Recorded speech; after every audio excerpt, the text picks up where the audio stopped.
siyazi ukuthi iqiniso athandeki liyahlaba ngane zakwethu futhi bancane abantu abakhuluma iqiniso ingakho singenawo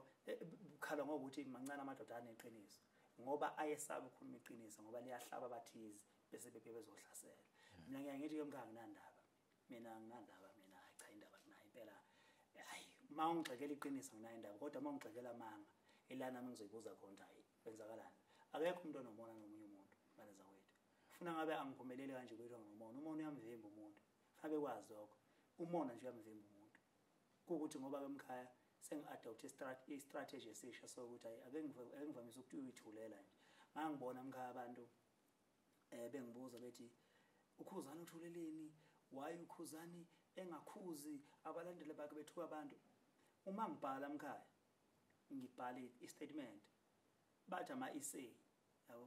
awuzoza ne-essay yabo kukhona abangena ama-comment bethi hey ukuthule inkulumo yedlule hawu nango-ke sebhala i-essay mawuthula futhi bathi uthuleleni yabo asazi abantu bafuna senze njani ngani zakwethu ingakho sengathi hayi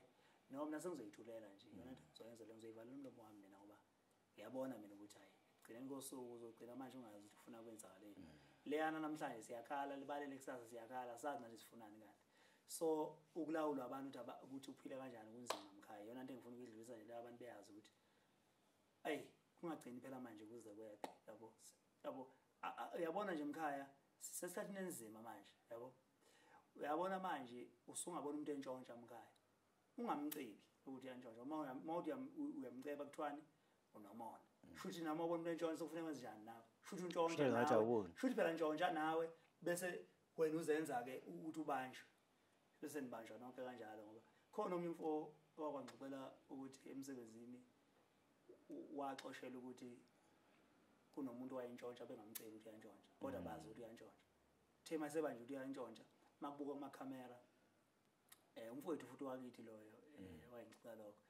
ukuthi baxoshela lokho ukuthi bakubuka kumakhamera bambone lo muntu ethatha izinto kwathiwa beningasho ngani baxoshwa yabo kubethiwa babemcebile kwakuthwani unomona ngoba nakho kunganjontshi yena so kunjalo nje emkhaya akabeka abantu makhulu iqiniso lokuthi umona thina kade sithukala kuthiwa ama-awards siyawathenga kuthiwa ziyindodo zamalahle